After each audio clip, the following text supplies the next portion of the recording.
Hi, I'm Victoria. I'm the co-founder of SuperFastDiet, and we're all about telling real stories, aren't we? This is beautiful Lisa Gumieniuk, and Lisa is a mental health coach and practitioner, and she's agreed, really thrilled that she's agreed, to tell her own personal story in the hope that it might just trigger something in you. So tell us, how did you get started and interested in mental health? What's your background?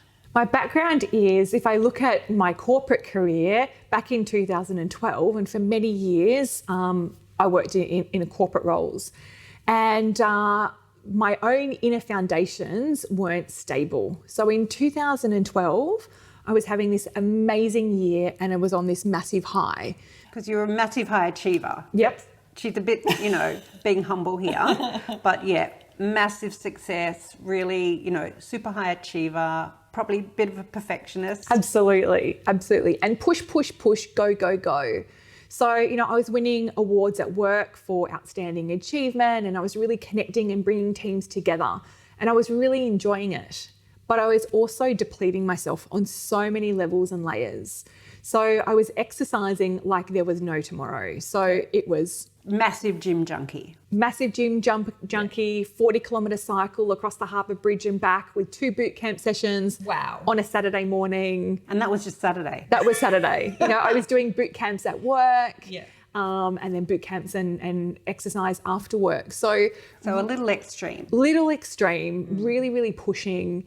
And then from a nutritional perspective, I wasn't fueling myself right. So, like a car, if you don't put the right fuel in the car will conk out. So I was highly carbohydrate loaded. I wasn't doing things like intermittent fasting. I was snacking on things constantly. So we have physical depletion in terms of exercise, not getting enough fuel in terms of what I was eating, pushing myself at work. And so then my emotions and my ability to process things mentally, it wasn't there. I didn't have these solid foundations because, I wasn't confident in who I was and, what I was doing, and nothing I was ever doing was ever good enough. I would be worried about things. So you sort of compact all of these things. I got married in 2012, which was really beautiful, to my partner who I've been with for many years. So I was on this massive high, but then I got sick with a chronic illness. And it took me 2.5 years to identify parts of those illnesses. So I had glandular fever, 2 autoimmune diseases, Lyme disease, and, there's a combination of a number of other things, heavy metal toxicity. Wow. So I went from functioning very quickly to not functioning. I lost the ability to process things. I was reading a 2-line email at work, and the words were not soaking into my brain. I'm like, I can read these words, but I don't understand them. Oh, that must have been so frightening for you. It was. So when we talk about stress, things like that, and when your body starts to not function or break down, it's actually signs and warnings for you to say, hey, you need to look at things differently. But I just kept going. And so you kept pushing through because you thought that was the right thing to do. That's all I knew how to do, because I have to keep working. I need to earn money, and this is all I know.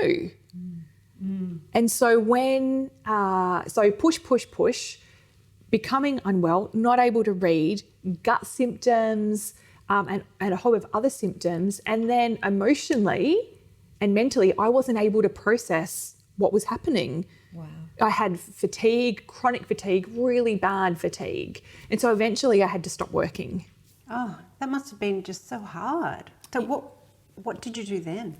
So really devastating. So my journey was several years for recovery, and it was really starting at some of those foundations: mental health, emotional health, spending time in nature, looking at things differently, being kinder to myself, finding that self-love, looking at the nutrition, so diet, lifestyle, looking at the brain, and also looking at and exploring the concept of trauma.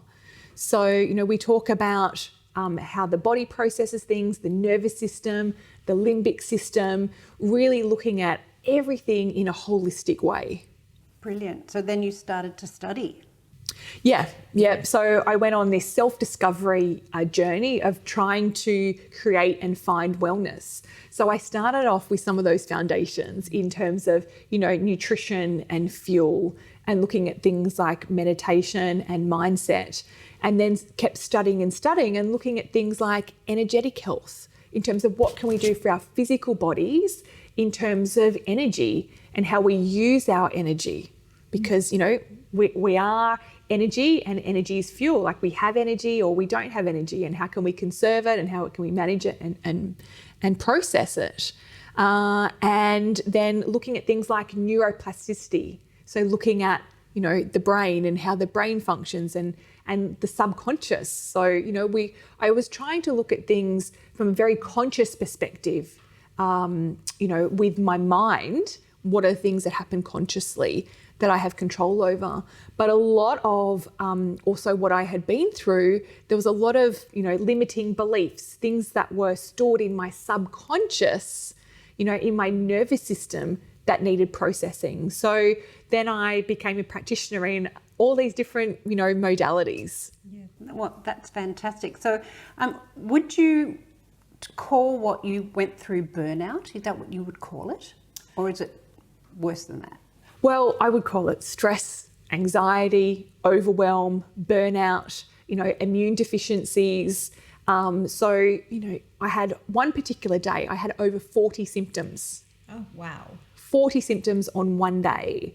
So, there's many, many words that we can use in terms of what I went through. But I think, burnout sort of describes part of the process, but also not having that, the foundations and the fundamentals for who I was, that self-belief, that self-love, that self-worth.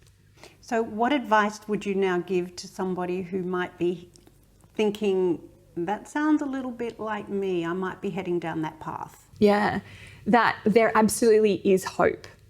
I've been through it. I know that you've had some experience with, anxiety and stress Definitely. yourself. So, there are people out there who have been through the same thing, so that you're not alone. Even if someone doesn't have the same label or the same, illness or disease as you, we're going through, very, very similar human experiences.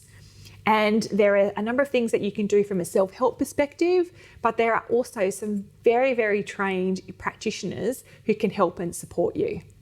So go get help if that's you. Absolutely. Don't get to the point that poor Lisa had to go through. Oh, That would be a nightmare. Absolutely. And I wish that as a practitioner, I wish I had myself available to be my practitioner all those years ago. But now obviously I've learnt so much that I can help support others.